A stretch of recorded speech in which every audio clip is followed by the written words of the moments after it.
Hello, ladies. Welcome to HockeyBuzzcast on HockeyBuzz.com. Wow. No, sorry.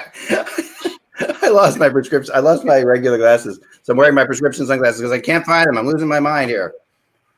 Anyway, I will have them, but I'm sorry. So I'm sorry for the witness protection program, as Jan put it.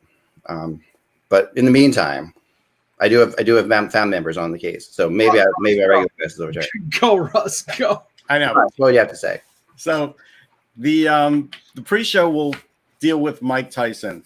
There are hype videos that we see for athletes that are actually in a sport, and then there are hype videos for old retired boxers that go beyond what is even just ridiculous to think that he'll come back and beat whoever he thinks he's going to beat in a real boxing match. And so Mike Tyson is now like flexing. He is showing himself working out. He punched his trainer in the face recently.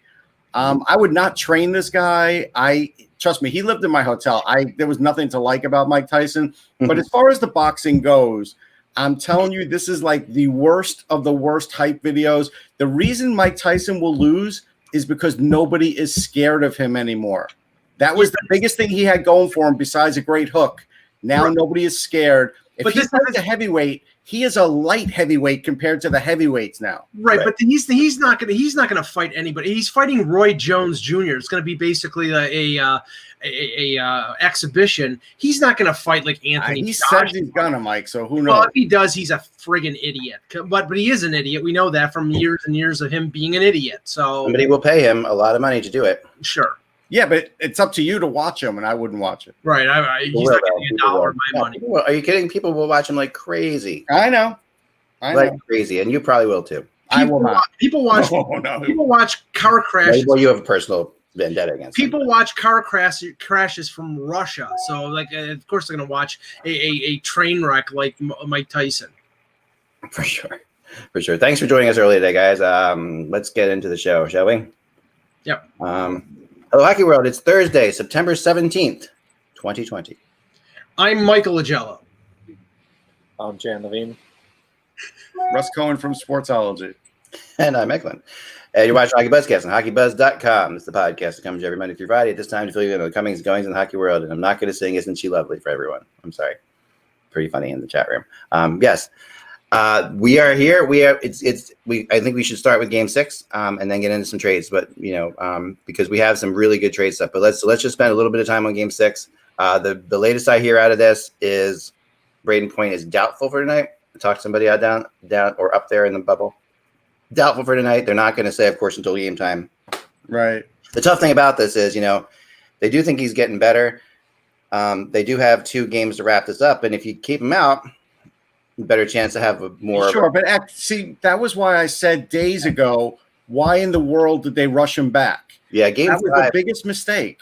Yeah, or game 4, right? Yeah, game 4. Yeah, but them bringing him back in game 4 contributed mightily to them actually winning game. Exactly. It did, but now it may contribute to them not having him for the next couple games. But 3-1, we're talking about 3-1 versus 2-2, right? So they were rolling the dice that they could get through that game, winning that game, and he would be healthy enough to play game 5, or but he gets hurt. I think it was like 9 minutes left to go in the third period. Didn't play, and now if he's re-aggravated whatever lower body injury it is, or he can't play, they're in deep trouble.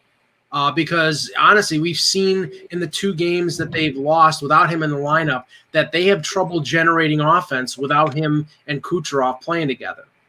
Yeah, and this is, and also remembering this game is technically an Islanders home game, which gives Trotz a lot of abilities here to match, which with Point and not in the lineup is a huge advantage for them, because then they can actually look to do some attacking, with matching, like as opposed to just, and I did like the Trotz quote the other day, where he talked about his player taking a double minor with not much time left in the game, and he got pretty animated about it. He's usually not that honest. He's honest, but he's usually not that honest. And I got to tell you, if you were coaching that, how mad would you be?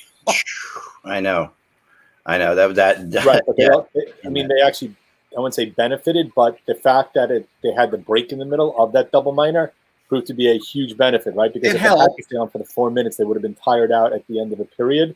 they got that break to refresh themselves, start with their number one penalty kill unit in the following period, which paid a big dividends in terms of killing it off. So, but teams will tell you that they love to start a period with a power play because you have the fresh ice and everything like that is a major Yeah, advantage. there's no question. Well, I know that. See that, and Tampa was a little. I mean, you're not going to turn down a double minor late in the third period, tied 1-1, but they were at a little bit of a disadvantage because A, Point wasn't in the lineup, and B, Sergachev, who's part of their number one power play, was the one that got high stuck by the Islander player, so he couldn't go out on the ice. So they were playing basically with 40% of their number one power play not in the lineup or not available. So to have, therefore, you can make it. You can make the argument that they needed the rest as much as anybody, right? So, but what's going to happen with Trotz getting the last line change. He is going to match up that line with probably Johnston, Clutterbuck, and Martin against probably not against the Kucherov line because that'd be a mismatch, but against the maybe the Killorn, Tyler Johnson line, and beat them into submission. They will try to run them through the boards. I mean, I fully expect Tampa to be feeding the hell out of Kucherov early to try and get him out of this funk. But if he continues in that funk, that's where they're going to run into trouble. And if I'm Trotz, he's probably not going to make any changes at all, or maybe like one. And if I'm him, I go with the same game plan. I really do. I mean, that game plan right now, when you could, if you don't have Point and you've got Kucherov not exactly at the top of his game, that gives you your best chance to extend the series. And I think, they know that. They obviously know that. Well, Jan, I mean, I think that Cooper's got to recognize that moving Cirelli up in between Palat and Kucherov has not worked the two games that Point has not been available. So maybe he's got to go some other way, like maybe goes Tyler Johnson, because I think Johnson played with them a couple of years ago when he had that big season. What else I think you're going to see, we've seen it already. I think you're going to see Hedman, McDonough, and Sergachev rushing like crazy. I mean, they have the speed and the capability to get back. Their pairmate has the ability to cover for them. But if you're going to have to start to generate offense, especially with Point out, you're going to go from back forward. And those are guys that can rush, go deep, and then recover. And that's kind of a way to maybe ignite the attack that's been lacking. Yeah, that's a dangerous way. But the thing, Islanders love to counterattack, right? So I know, but that's dangerous. Well, I'll say something that's very dangerous. Unless you're up in the game or you're tied in the game, I would not do that to start the game and start that as a strategy. I was going to say this, and Vepsis just said it in the chat. This is the risky proposition here. Cooper will probably want to load minutes on to Hedman and McDonough. I mean, as much as maybe 27, 28 minutes. And if you do that and you lose, and then you're playing a game 7 on Saturday, you're risking going in with your two best defensemen tired in a game 7 situation. Now, if you're tied in the third period and you need to double shift them, and go with 4 defensemen, I mean, I don't blame you, but that's where Tampa is right now. If you load too many minutes on those guys and you lose this game, then you might be in trouble for a game 7. And I noticed Tampa guys are getting banged up. I think it was Palat that got banged up in that game. We did talk about it being like a war of attrition, and early on the Islanders were suffering in that, but lately it's starting to swing where Tampa's starting to have these guys getting banged up too. So this is going to be another one of these games where I know that the pattern has been, this is one where the Islanders should lay an egg, right? Because that's the way it's gone lately, but I think it's going to be close. I mean, Tampa hasn't lost 2 games in a row yet. I know. Right. Which is, that's a big deal. It's a big deal, but I do feel it happens for the first time. Yeah, I think it happens for the first time tonight. I do.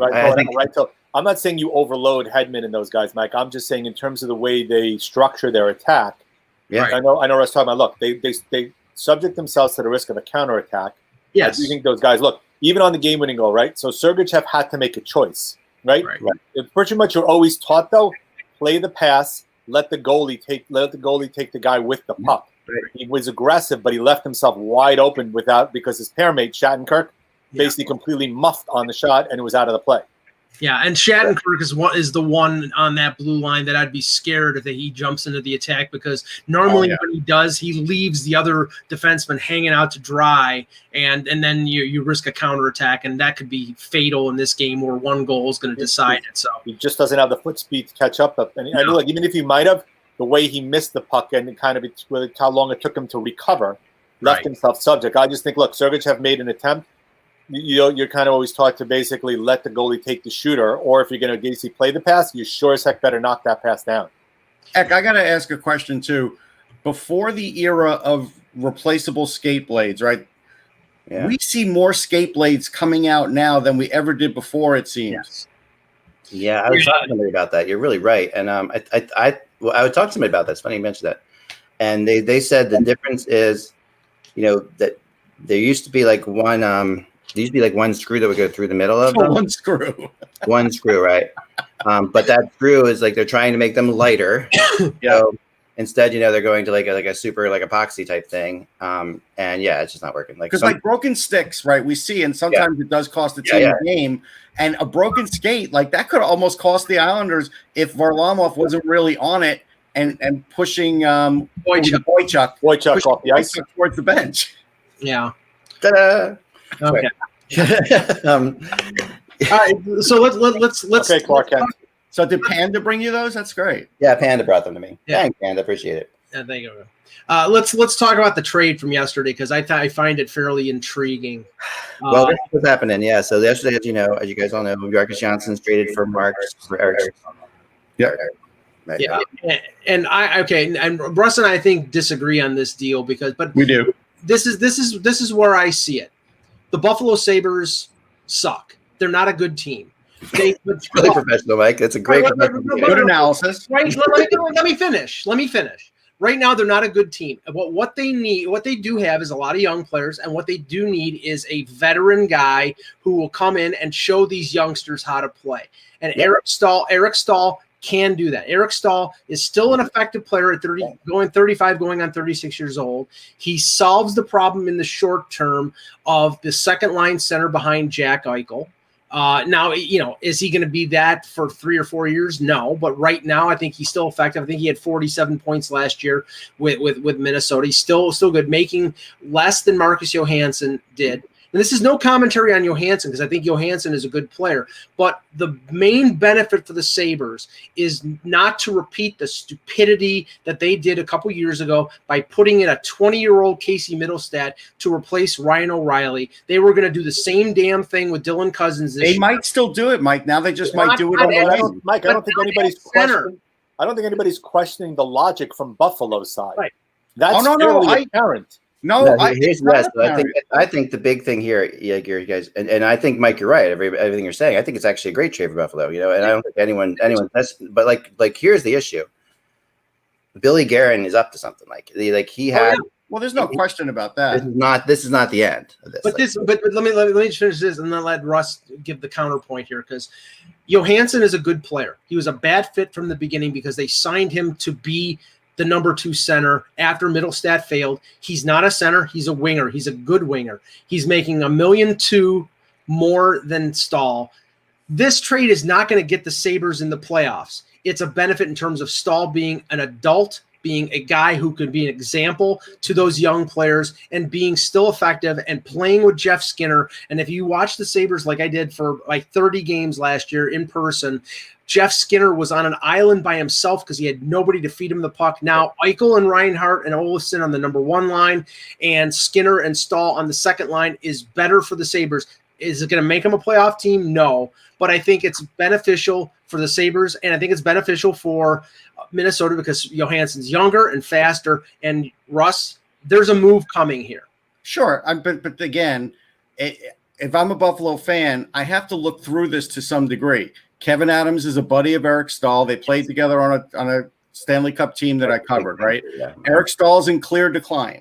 Yes, he could help in the locker room, no question. He is much slower than Marcus Johansson, and Bill Guerin wants to play the game with pace. Right. So he's going to take the much younger player who's slower, who's much faster, who also was good a couple of years ago and clearly was misused in Buffalo. Now, the surprising thing is that, yes, Minnesota said they're going to try Johansson at center again because Dana Everson was his coach. Right. And but if that doesn't work out, they still have a hell of a winger. And at the end of the day, this is not a slam dunk trade for Buffalo.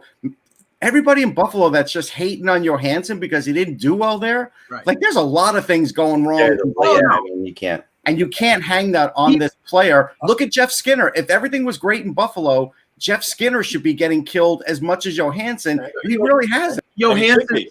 I think he should be based upon the money he's making. But you traded the better player for, in my opinion, an inferior player, at least as of right now. You've taken on an additional $1.25 million in salary. You're moving a guy whose comfort zone is winger and trying him as your second line center. Right. He's also a UFA, so you don't have additional term associated with it. Yep. So I may understand with all the connections why Minnesota feels that they can, I'll use the term, rejuvenate or reignite his career. Right. But tell me how they've gotten better in terms of making this trade. In my opinion, they haven't. They've gotten younger. There's no question about it. But in my opinion, you still have a hole at second line center, and you moved out the better offensive player while doing so and taking on salary. But he's the better offensive player for last year because Johansson had 30 points. Even for last year, but he may not be better than Stahl. But Johansson could get 50 to 60 points again. Eric Stahl can't. Right. I disagree with that. Well, you disagree with that? The thing is that Johansson, the signing of Johansson was basically the modern day version of the signing of Ville Laino, signing a player to play a position that he's not meant to play. Laino was successful on the wing in Philadelphia. They brought him in to be the second line center. It was a disaster. They did the same thing with Johansson. He played the wing with New Jersey. He played mostly the wing in Washington. He played the wing in Boston. They brought him in. He's going to play the wing again. We all know that. Right, exactly. So in that instance, if they put him on the wing in Minnesota, I think it's beneficial for them. And I think it's beneficial for Buffalo for the reasons that I mentioned. But what is not being said here, and it's you're going to talk about this. I would like to have something to say. Yes. The next move here, the next move here is the move of Dumba, and they're talking about we're going to trade Dumba, but for a top 6 center, right? And that's the move, right? But so again, right, as Zach likes to use the term domino, right? We all know that there is a domino. Oh, by the way, Russ. Eric Stahl had 47 points in 66 games. I know what he had. He's not going to get 60 so saying points. He can't be a 50-point scorer. No, I didn't say 50. I said 60. I like Johansson a lot. I thought after the trade when Boston got him, it was a nice deal by them. I've liked Johansson his whole career, even going back, I think it was Washington. But in my opinion, they did not get the better player in this deal, and they took on more salary. Yeah, Johansson is a victim of circumstance in Buffalo. Go ahead. What is happening here is Billy Guerin is trying to build a culture of a certain kind in Minnesota, and he is clearly saying if the other sideline note here is Mikko Koivu, who is probably not coming, who's probably going to be retiring right now. The issue is Guerin won't talk about that, which tells you all the more that Mikko Koivu is probably going to be retiring, and but he's going to if Mikko Koivu wants to come back. Guerin has that devil's remember, he's another Lou Lamoriello guy, right? He came from that tradition of Koivu can play as long as he wants to because he is the Minnesota Wild, that he has that kind of thinking. So if Koivu wants to come back, Koivu will be back. However, the idea here is, I think you're looking at Eric Stahl is a very big personality in that room. Right. Good personality, but very big personality. But what happens when you have a guy like that in that room is sometimes I think, I know Guerin was in that room a lot. Guerin is very, if anything, incredibly good. And I've seen this in the past too, at picking out dynamics that are happening in a room.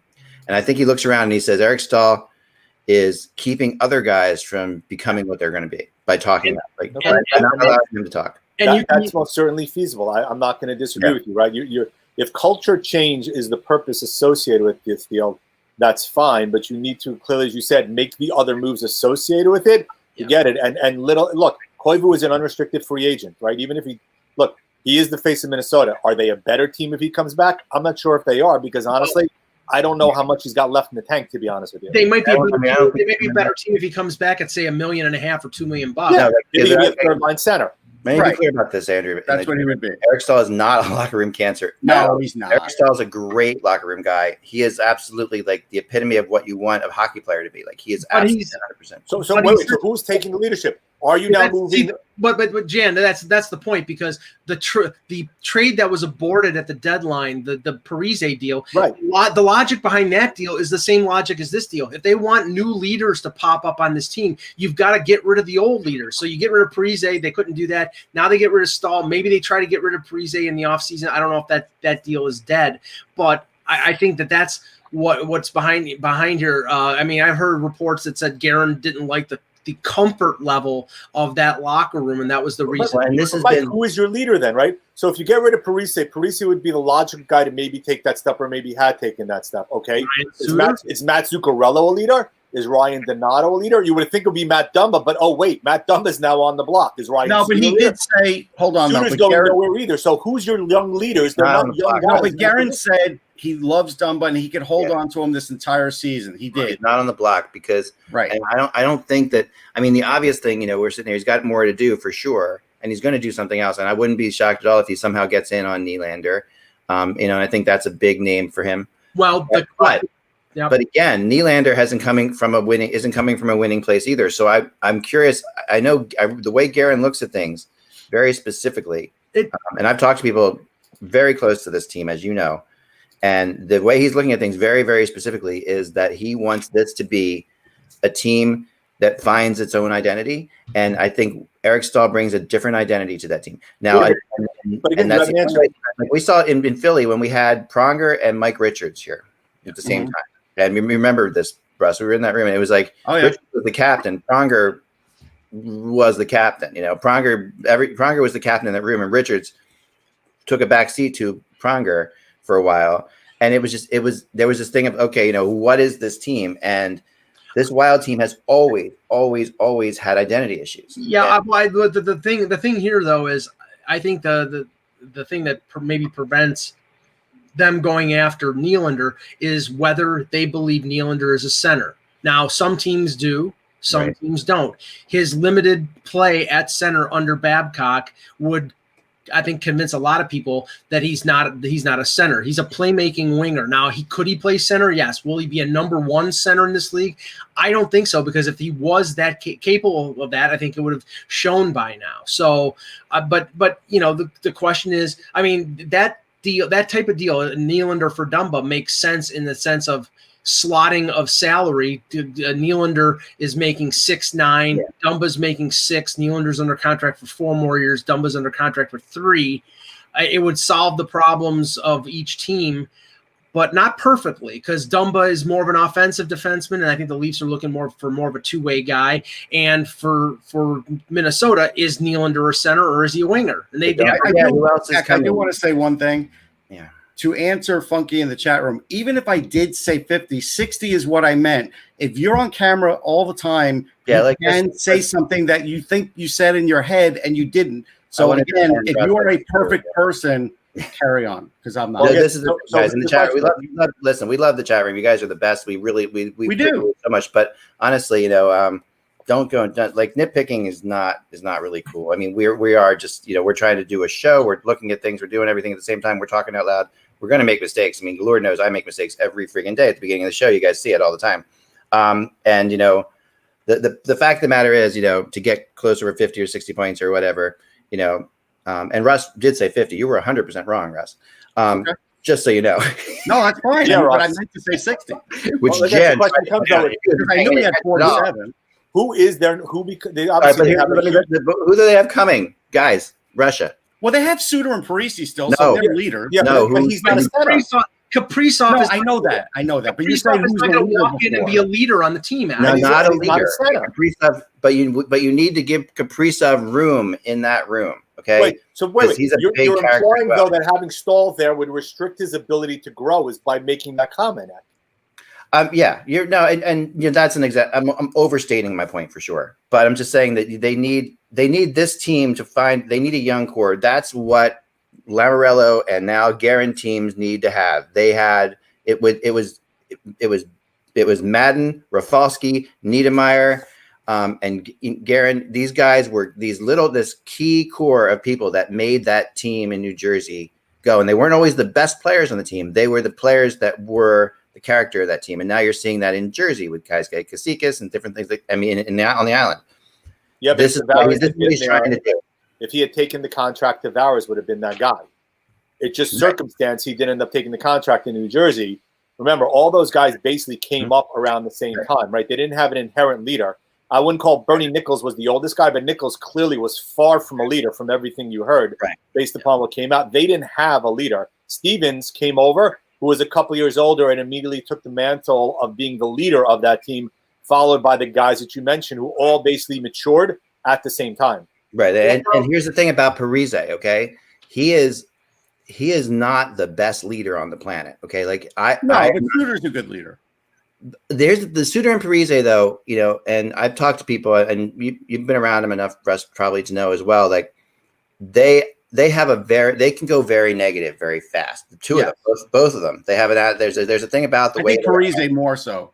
Yeah, but his Suter goes with him sometimes, and I think when Garen was thinking about moving Parise or trying to move Parise, I think that was at the bottom of that too. Like he felt as if Parise is like been there, done that. I'm just riding it out here, and we suck and all this stuff. And I think that's he's not going to do like this. He was clearly hired to bring a culture to that team that that hasn't been there forever. So I also think we forget Joel Eriksson Ek is a center, and he was decent on faceoffs, 46%. It's not great, but that's somebody that they can put at center. It's not like they don't have any center. How about Bukestad?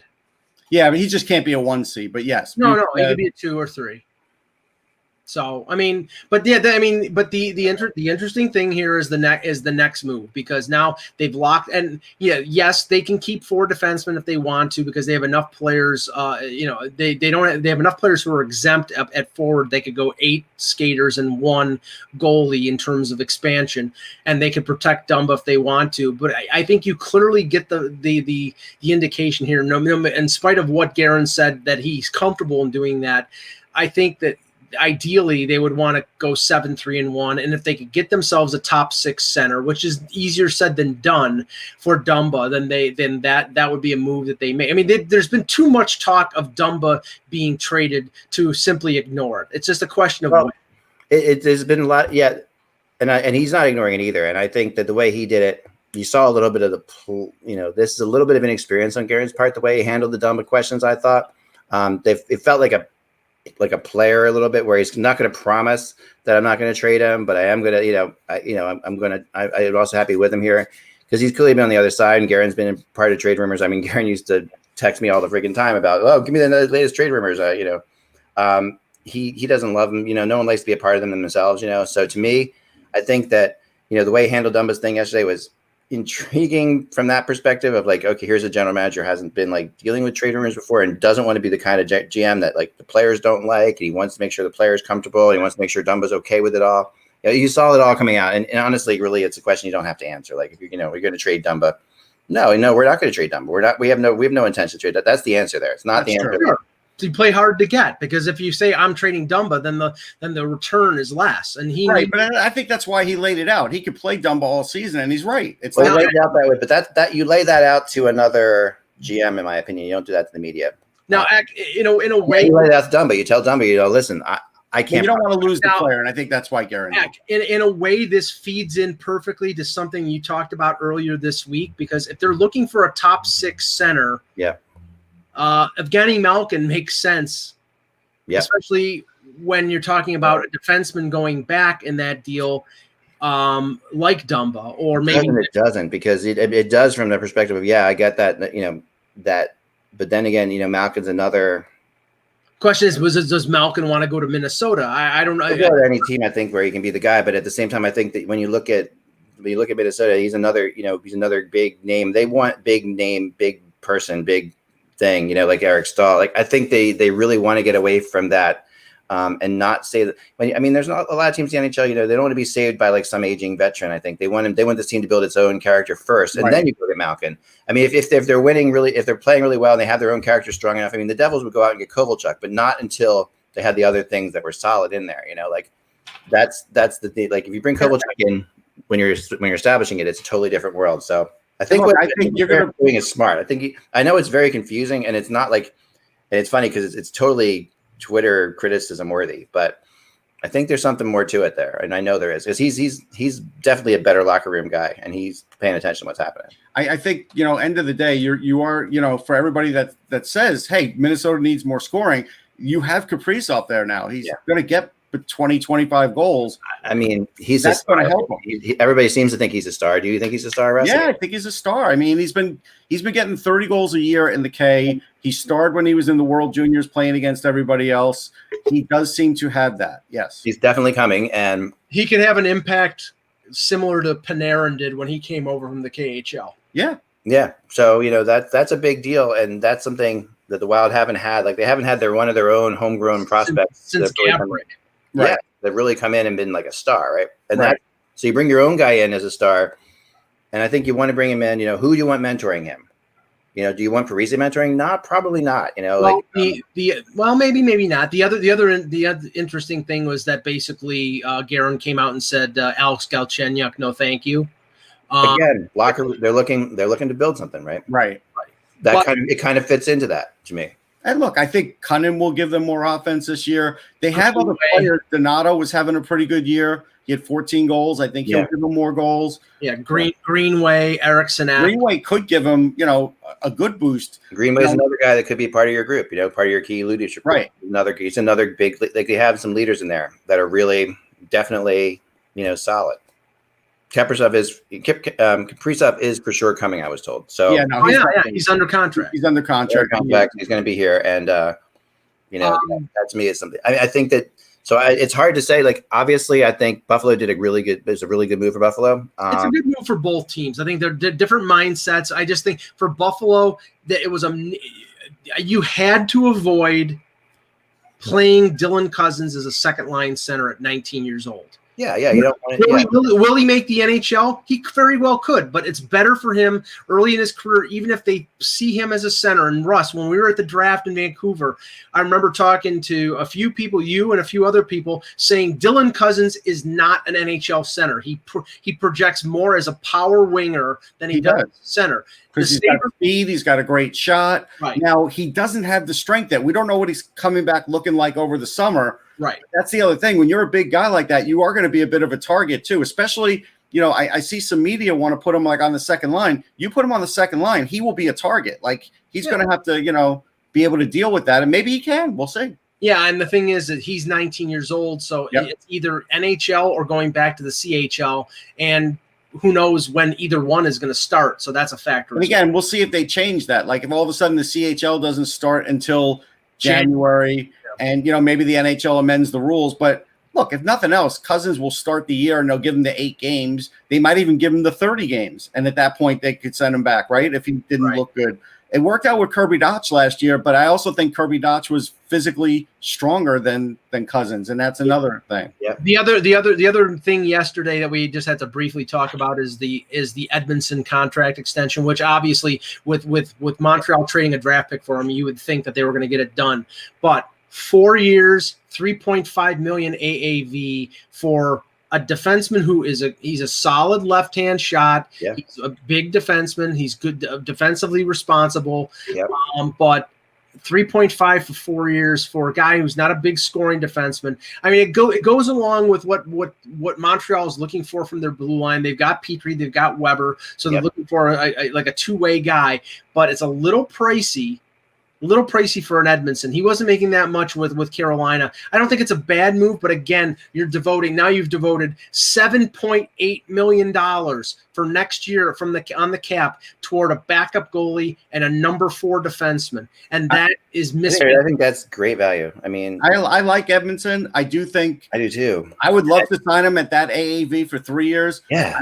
I had a problem with the 4th year, and of course, this started a whole Twitter debate. But my problem with the 4th year is, even though he's only 27, he's had like 500 blocks and like 650 hits already. Yeah. He plays hard minutes, and he is a guy that's not, besides not being the fastest, right, but he plays hard minutes, and he's been playing them ever since he's been in this league. Yeah, he could be the Eastern Conference version of Chris Russell, a shot blocker that is well older than his age, and That's a problem because once they drop off like a stone in a pond. Yeah. And that's early on. This is a good signing. Like you got a guy now who's a winner, which is good. Yep. You've got a guy who is a supreme shot blocker, which is good. He's physical. Yep. So it does go along with what they're trying to build on the blue line for Montreal. So that makes sense. Yeah, I kind of thought, I know Carolina wanted to keep him around. I know that. So this was, obviously when they learned that they couldn't, like Edmondson must have said, I'm not going to stay. But I know they did have a desire to keep him around. I think it's we know Montreal was looking for defense. We talked about it a lot. Even though they needed scoring, I knew they were looking for a defenseman. But they needed when we talked about the Leafs and my obsession with the right-hand shot defenseman. Yep. Montreal was the exact opposite. They were obsessed with a left-hand shot defenseman because they have Petrie and Weber, who are both right-hand shots, and their number one left-hand shot defenseman last year was Ben Sherratt, and they can't have that. So that's and that's what I'm saying with the Leafs. The Leafs are going to go out there and trade for or sign a right-hand shot defenseman because they're loaded on the left side and they need the right-hand shot guy. And Montreal was thinking the same way. I just have a problem with allocating almost $8 million toward a backup goalie and a number 4 defenseman. You've got to allocate your money towards goals because you can't score. And if they trade Max Domi or if they trade Jonathan Drouin, in spite of the growth of Suzuki and the growth of Kotkaniemi, they're still not going to be able to score enough. Yeah, you wouldn't. I mean, they definitely have to go into the free agent market still, and they will. I mean, they have some money. Like they're a team that has some money, and there are going to be plenty of players out there. This is going to be a very I mean, there's going to be lots of value out there to get yourself. I mean, are you going to get a top line player? Probably not, but. You don't necessarily need to get a top line player right now if for them. I mean, I think Suzuki's a top liner now. So yeah, I know when we look, and Kotkaniemi's not. I mean, these guys are top line. Well, I mean, that's why you looked at them last summer, Mike. I mean, like you're saying, Buffalo sucks. They're not going to make the playoffs or whatever. We looked at Montreal last summer. It was the same thing. Now, granted, they only made the playoffs because of a crazy scenario, right? Right. I get that, but they weren't that far out of making the playoffs. Yeah, but Montreal has an advantage over Buffalo. They have Carey Price. The Sabres right now have Linus Ullmark and probably Johansson as their goaltending tandem. But if they buy out Carter Hutton, which they should, their defense is not as good as Montreal. The only advantage that Buffalo has over Montreal is they have Jack Eichel and Montreal doesn't. Now, if Montreal all of a sudden they have a better defenseman than Montreal too. Like they have. Dahlin's not as good as Weber right now. Dahlin is better than Weber right now. I think so. No, but based on what happened in the playoffs Rasmus Dahlin. Don't get me wrong. You're looking at like a future Victor Hedman type player there. You're not looking but not yet. But closer. Every year gets closer. I mean, every year he gets better. I agree, but he's not yet there. He's a 19. Can't say he's better than Shea. You really think Shea Weber is better than Dahlin right now? Right this second, yes. Right this second, yes. In a year or two, Dahlin is going to. You're basing it just on the playoffs. Shea Weber during the regular season this year, not even close. What did you say? I said that's a tough one for me because like Shea Weber was definitely better in the playoffs. Yeah. He was better because he had 6 months off. Right. Yeah, that's a big thing. Or whatever it was, 3 months, 4 months. Yeah, he had months off. At the very end of his career, or another one's at the very beginning. I think Dahlin is going to be in the mix with Heiskanen, with Makar, with Hughes. No, there's no doubt in my mind. In the first 2 years, he has shown progress. I'm just saying he is not a completely fully formed defenseman right now. But there's no reason to think he can't show that kind of progress this season. Right, but we're talking about the here and now. We're talking about where they're going right now. And you sitting there, the difference between Montreal and Buffalo. I'm talking about Montreal right now and Buffalo right now. Buffalo isn't. Look at Buffalo's roster on Cap Central. They have 4 forwards signed. No, I know. Yeah. They've got a lot of work to do. No questions asked. Tons. No, I get that completely. But I think that Buffalo has a couple really key components of their future. Here's the hard thing that I have reconciling, and I just wanted to look it back up. Montreal before the COVID break was 4-5-1, right? Right. They were not going to make the playoffs. Then they got parachuted in, right? And they did look pretty good, but I don't know if they made advancements based on that. They made advancements because things just worked out. If that season were going to continue to play out, they weren't going to make the playoffs. I think they sold off Cousins. They sold off Scandella. They sold off Kovacic. I mean, then the GM knew they weren't going to make. No, they weren't going to make the playoffs. But here's the thing that you have to remember: that the playoffs were like the next season for the NHL. You know, that's fair. Yes. So Montreal, you're looking at Montreal's next season here, and they looked better than they looked the season before. They did. So but I also think that the next season, had all that time off. Yeah, I think the next season you're going to see the same. You'll see more progress. I mean, and you will see progress out of the young players. There's no denying that. Yeah, and I think that's where you can see Montreal and Buffalo coming on. Like I can see both of them. Well, you don't know. We haven't seen Buffalo play again since. You don't know about Buffalo because Buffalo is a blank slate, and you know, honestly, they have, like I said, they have 4 forwards. They have a lot of decisions on a lot of players. Yeah. I doubt half of the unrestricted free agents like Johan Larsson or Gergensons will be back. Whether they go out, and you know, if they get 3 or 4 bargains in free agency. But again, we're talking about the Pagulas who are not going to spend money. Kevin Adams in his conference call yesterday avoided talking about how much money he had to spend. If you don't think that getting Eric Stahl for $1.2 million less than what they had for Johansson wasn't part of the calculation in terms of what that trade, they're going to be operating on a cheap budget. Here's the weird part about this league. So we would all say Ottawa's kind of a bad team, but they have good young players. They had 62 points. We would all say the Sabres were terribly disappointing, whatever. They had 68 points, and Montreal had 71. Like, there's not that much. I know. And the Rangers, how many points did the Rangers have? The Rangers didn't have 80. It's only 80. 79. Yeah. 79. So, I mean, and they were next to last. Buffalo missed the playoffs by 1 win last year. Yeah, they missed the playoffs by 1 win. So, I mean, and yeah, granted, these are 2014 playoffs, so it's different. But I think that when you have to look at where they're going to, I mean, there's room for improvement and moving parts. There's a lot of players out there, and both these teams, I think, have enough space. And I'm not going to say Buffalo's going to spend a ton of money, but they're not. They're going to be able to fill in some spaces with the. They can fill in some spaces. They'll see if Middlestad's ready. Like and you still have some young players coming up. I mean, they do, and there's reason to believe Buffalo could get better. There's no question about it. Yeah. Getting better and being a playoff team are two different. Oh yeah, no. I mean, I think that Stahl will make them better. Well, they have to be better. I mean, to make the playoffs, they have to be better than they have to be either in the top 3 of their division or one of the top 2 wildcard teams. So it's right. I mean. You're asking a lot because the top 3 in this division, you have Boston, who's still going to be good. Boston, Tampa, the Leafs. I can't say Buffalo will be better than any of those 3. Right. So the only way they're getting in is a wild card. It's a wild card, in which case you're facing against a lot of really good Metro division teams. Because there's a lot. Metro division is just getting stronger and stronger and stronger. Why don't we talk about rumors here? But I want to talk about 2 things. One, I know Russ and I have an opinion on. One, came out that the World Junior is going to be operating in the Edmonton bubble. The professional bubble that is the Edmonton. Right, which I think is a good decision because you can bring everybody in 2 weeks before the quarantine, and then obviously the bubble has worked.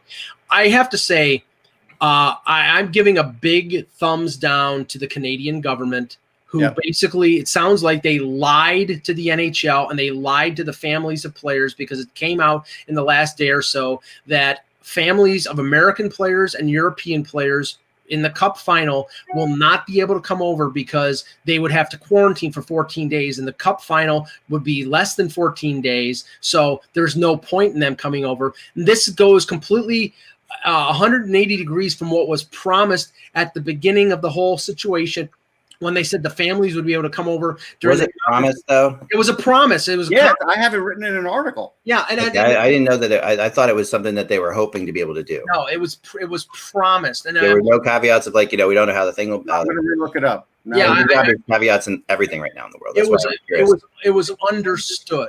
There was an understanding. I get you that. And this is the problem. And I'll let Ross talk about this because he was the one who mentioned it. If you think that there is a chance that the NHL will start next season in bubbles, this killed it. Yeah, absolutely. Now, maybe they would do it with the Canadian division like that's been talked about, but I doubt they will not start this season.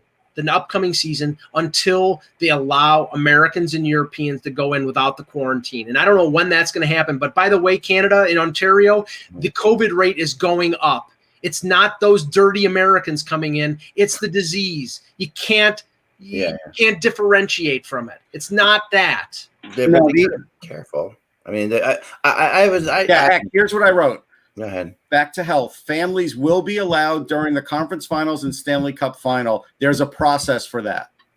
There's a process for that. So, and that meant combination of quarantining and giving them a questionnaire, asking them where they've been, and testing them.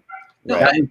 That's what they talked about. And I'm in the chat. Understand, and the Canadian government misled everybody. Right, exactly. I'm not attacking the NHL here. I'm attacking the Canadian government. Right. This is a backstab by the Canadian government to the NHL. There was an understanding there that these families would be able to come in and support their sons or their husbands or whoever during the Stanley Cup final. And now that's not possible. And if you think that they're going forward, they're going to accept a promise from a government, they're not. So, I mean, this is a backstab, plain and simple. Yeah, but like zooming out for a second, I mean, had the Canadian government not been so strict about all this, we wouldn't even have this going on. I mean, I think the fact that we can't do these games in America because there are areas in the American government. There are areas in the United States where COVID is not spreading.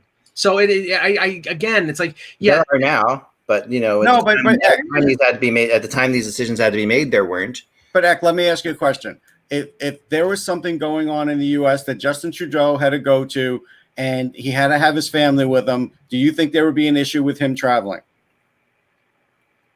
No, but I think that's totally moot. It's not moot because the same thing you're talking about. It's how many players and how many family members and all this stuff. I think when they talked about that, there was hope that this thing would really be clearing up over the summer, that the heat would kill it and everything would be fine. Okay, but let me ask you another question. So in January, when the American team goes over to play the World Juniors in Canada, are they going to hold them up at the border and say you can't come in?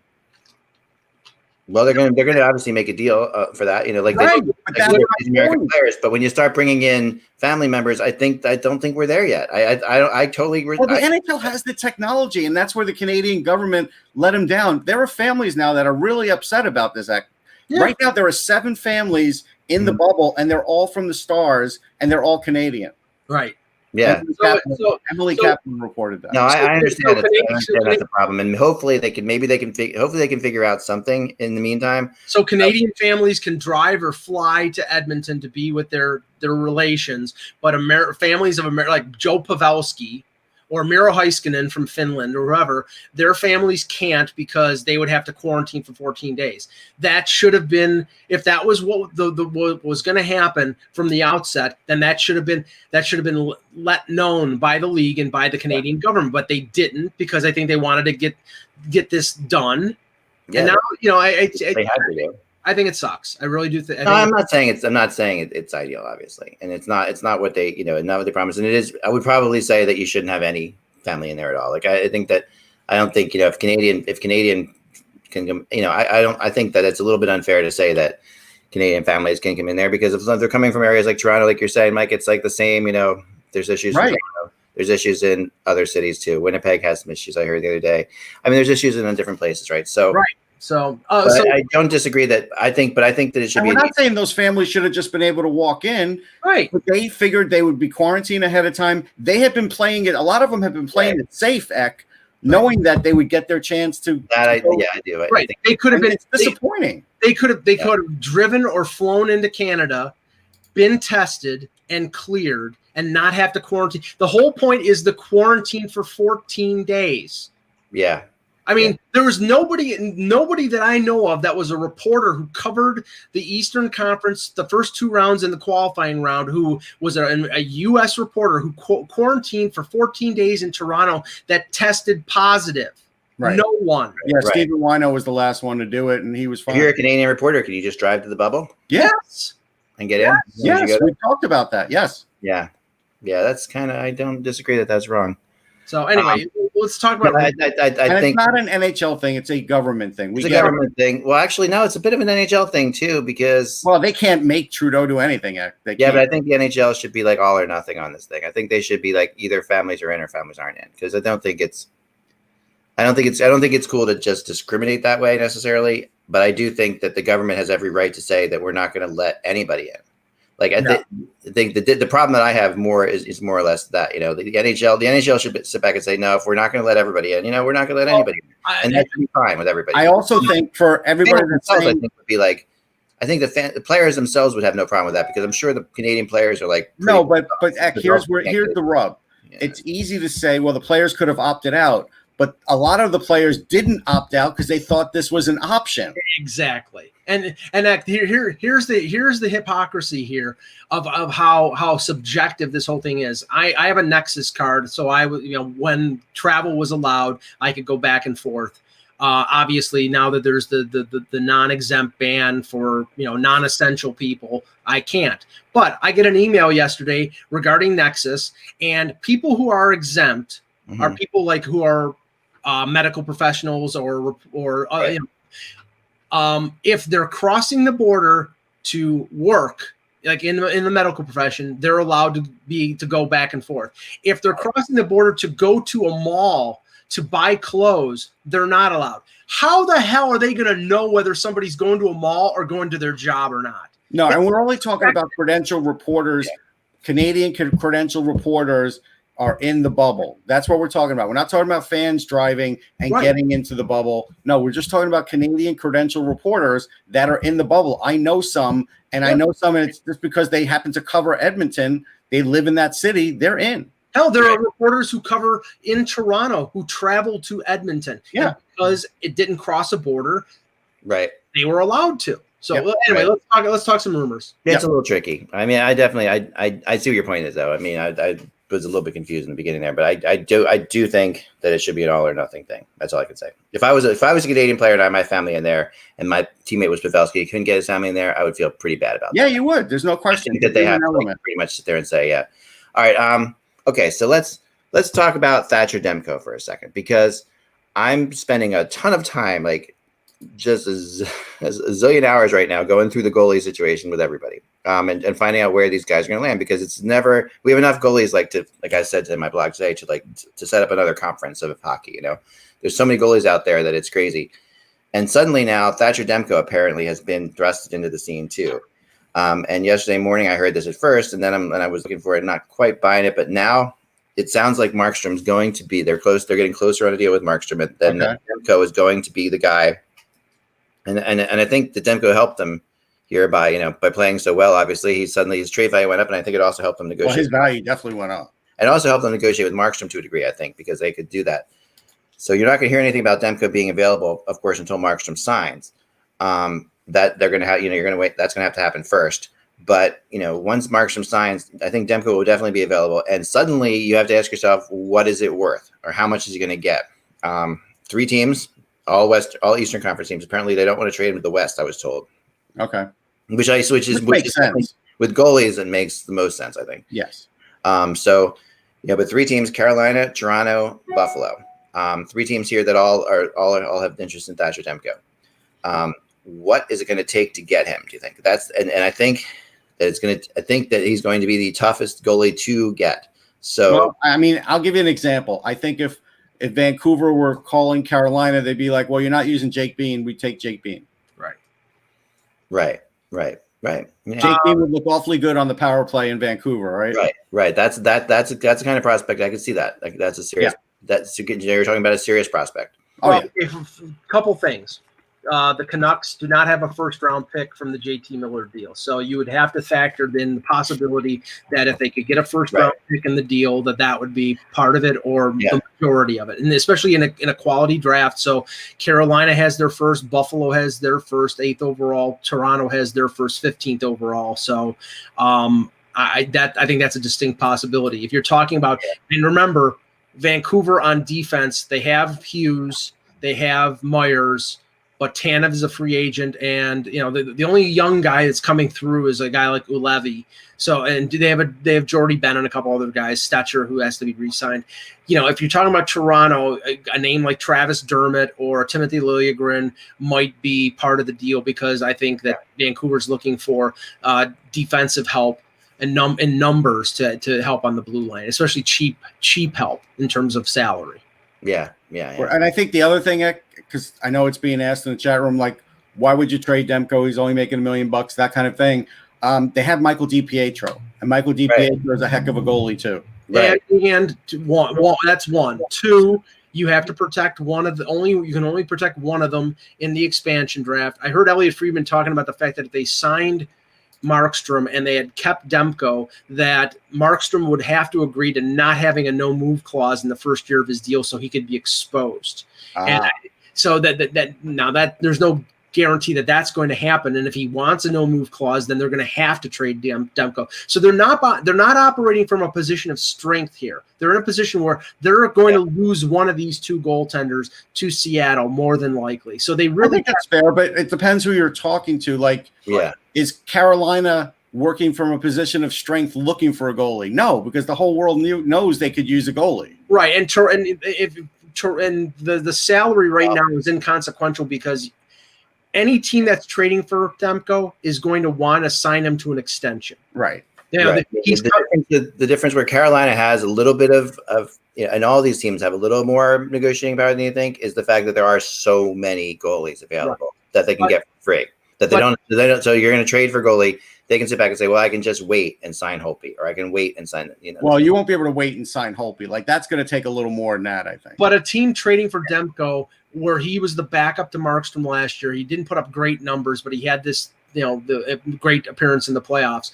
They're going to want to sign him to a 2 or 3 year bridge deal at a low number, probably in the $3 million range, as the promise of him being the number one. And for a team like Toronto, who would go about, if they traded for Demko and signed him to that kind of deal, would be paying less than $5 million for both their goaltenders and then trade Anderson. That makes a lot more sense. Well, and Eck, let me ask you this. Since there's been a development in Washington and Laviolette's come in, who's to say Holtby won't take a little less to stay now because of that promise? Yeah, I've been told that they're in the back, Holtby's always been saying that he would do that. The reality is that they've just so assumed that they couldn't get him for that, for what they knew. But Holtby has been implying that. I don't think Holtby wants to leave. Right. So, and that could make it more amenable to getting him signed, because he might take less money. And Laviolette is definitely or less term. Maybe Holtby just comes on less term, right? I mean, and now Demko. The other thing about Demko is this feels as if it could be. It's such as easy. I mean, I talked about Demko earlier in the year. I wrote about him. I wrote a whole article about how I thought he was the better goalie, and I don't think that's the case now. I think Markstrom is, but I like Demko a lot. But the reality is this setting up? I mean, you're putting this kid into a spot like Buffalo or Toronto. Well, I think a tough spot for him. Well, okay. First of all, that's the risk, because you don't know whether he can handle I think he can handle Buffalo, but the criticism. I mean, Buffalo is a very critical market, and if he starts out slow, then he'll be taking a lot of. Buffalo right now is incredibly critical. Right. I will say this: Vancouver is incredibly. They're picky there too, man. Vancouver will kill goalies. They will. Demko played some big games in these playoffs. He's played in a Frozen Four. Yes. He's played on international teams in big games for international teams. So I do think he could handle that. Yeah, I mean, he showed, obviously great composure. He did. But the thing about composure is this. Like, I did talk to somebody about this, and they said this is the thing that for goalies like Hart and other young goalies, he said, the bubble is awesome, because they don't. One of the bigger things for a goalie is to try to keep your composure in an opposing building with them. I agree. You're right about that. In a playoff game, like in a playoff game, fans screaming in an opposing building. There's a lot to that, right? And you saw Hart, you saw Demko, you saw these young guys do really, really well. There are questions whether or not how that would be if they were in a different spot, and everybody's asking about Samsonov. Honestly, I'm sure he'll be fine, but we don't know what his ability is right this moment after an ATV accident. Like, what if he takes 2 months more to heal. Like we're not even getting any report on him. Like, hey, he's back to full health. We haven't gotten anything yet. No, I find this hilarious, and it's sort of tied to this rumor because in terms of the goaltending situations, Carolina, I think it was Pierre LeBrun who reported Carolina was getting calls on James Reimer because Reimer, his contract, the final year of his deal, he had a $2.25 million signing bonus. So the money owed on him is $850,000 for the rest of the year. Okay, I get that if you're going for a backup, but the teams that are going for backups, you're going to spend $3.4 million of your cap on a goaltender who at best is an average backup. Okay, but here's an example. Yeah. So let's say, even though Carter Hart said yesterday in his, speech, in his post game, whatever you want to call it, his exit interview. Thanks. His exit interview that, hey, they really need to bring Elliott back. But what if Elliott all of a sudden starts getting offers and he goes, I can't take what I took last year. It's going to have to be, I don't know, $2 million. They might look at someone like Reimer for that exact reason because they're going to need a backup. If I was Toronto, I would be all over Brian Elliott. I would be. Yeah, they could be. As a backup, they got a backup. It's Jack Campbell. No, he's not a starter. He's not a starter any longer. No, I think because he's not a starter. But I'm not convinced that Jack. I mean, you're getting a guy who can get you much. He can get you a lot. He can get you the points you're going to need to get into the playoffs. He can get you points you're going to need to win in the playoffs. Mike, I'll say this about Elliott. If you don't look at his statistics, right, because his statistics aren't fantastic, he won some big games on the road when Carter Hart couldn't win anything on the road. Really, I'm not disputing that. I'm just saying that unlike Michael Hutchinson, unlike Garrett Sparks, Jack Campbell in a very small window played very well. He played very well in Los Angeles. He's a good backup goaltender, capable of playing 20 to 25, maybe even 30 games. So I don't think that's where the Leafs are looking. The Leafs are looking for somebody who's an upgrade on Anderson. And that's the only thing I have a problem with in terms of Demko, because Demko's an unknown commodity. If he plays like he did in the playoffs, of course, but he's not unknown to scouts. You got to remember, he's been highly scouted for a lot of years. He's been, all the teams know him, Mike. And so But what Funky is saying in the chat here, I agree with. Reimer to Detroit makes sense because they have tons of cap room. They'd only be spending $850,000, and that would give you at least competent goaltending while you're in a rebuild. Split with Bernier, sure. Bernier, that makes sense. I agree. I could see that. The Reimer Bernier connection reunited again. Reunited, and it's like bringing the original Leonard Skinner back. That's not the right one. You're reaching to use, of course, but jeez, Zach, they were all dead. I know. Too soon. They're not all dead. Yeah, I know. All right, most of them. That is all the time. The Demko thing to me is really fascinating, and I think I'm going to be working on it a lot more. And and I think that it feels like like I said, Mike, I think you're nailing it in terms of this. Like it's a scary situation for Toronto to get into. Yeah. And that's why I think, I think that they would want to go for somebody more established. That's why I keep going back to Murray, but Murray would be expensive. But the price point here, if Jim Rutherford thinks he's going to get a first round pick for Matt Murray, he is sorely mistaken. It's not happening. If in terms of draft picks, I don't think Demko's getting a first. I think it would be a second round pick. So, one more funny thing was happening on Twitter last night. Last night, Twitter was like, NHL Live, Vegas against Dallas. I saw that. Yes. Right. And so I tweeted to them and I said, it's the opposite of that. And then eventually they put canceled. So the Stars tweeted and wrote, darn. They wanted a chance to beat him again. I do think the Flyers are going to have issues with signing Elliott. I think they might, and that's what I think. Not really good. Elliott wants to stay and everything like that, but I think that the bottom line is here. If you're Fletcher, there are going to be so many available backups out there. Yeah, that you can get for like $2 million less. It depends how much he gets squeezed on everything else he's doing and the cap. It really does. I mean, how many games do you think Vigneault wants to use his backup? If it's 25 to 30, it's 25 for sure. Because it's diminishing every year, and Carter Hart's becoming more and more of a big, playing more and more games. So it is definitely, I mean, and they're bringing up someone brought up Edmondson for Elliott, and I think that's a really good possibility too. I think I've heard that as well. I see that. I mean, that actually makes sense. assuming they're not going to play Koskinen in the lion's share. Just one more thing here. Report says that Braden Point is a game time decision. Okay. Well, it's a good time. Elliott played 31 games there, but that was more than he's probably was going to be used. But based on Hart not doing well on the road, I think that put Elliott in there more. And Hart had an injury for Lilith there too. I did have that look. Yeah, he did. And so I try to remember because it was 6 years ago, but I think that I know it does seem like it was 6 years ago. But 31 games was a good proving ground for Elliott because he stayed healthy and he was really good. So I think he's an underrated guy that, a lot of people are going after. Everybody in Philly knows better. He's actually maturing with age into a better goalie too than people expect. He's always a pretty good goalie, but he's actually matured into. I think Grice is a good possibility, like Randy brought in the chat room. I think that is possible for the Flyers. I can see that. I would say it's impossible. So Braden Point's a game time decision, which is of course a great time to decide. We'll remember, without the buzz, it is just hockey. We will talk to you later.